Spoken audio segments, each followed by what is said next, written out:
என்னுடைய வீடியோ பார்க்குற உங்கள் அனைவருக்கும் அன்பான வணக்கம்.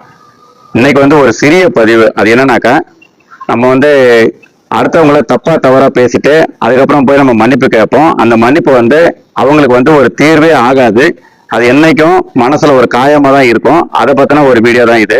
இப்ப நம்ம கண்ணாடியை உடைச்சிட்டு அதை நம்ம கையில அள்ளனோம்னாக்கா அது நம்ம கையில குத்தி ரத்தம் தான் வரும். அது போலதான் ஒருத்தர் நம்ம தப்பா தவறா பேசிட்டு அதுக்கு நம்ம 1000 முறை மன்னிப்பு கேட்டாலும் அதுக்கு தீர்வு கிடைக்குமானா தீர்வு கிடைக்கவே கிடைக்காது. அது மனசுக்குள்ள ஒரு காயமா தான், ஒரு புண்ணா தான் இருந்துகிட்டே இருக்கும்.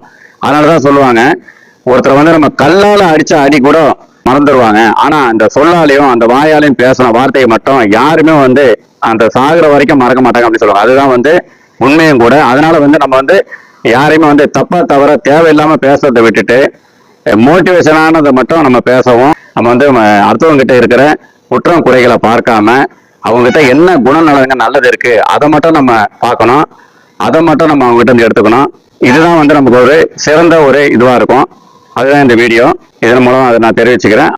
இந்த வீடியோவை பார்க்கின்ற உங்கள் அனைவருக்கும் நன்றி, வணக்கம்.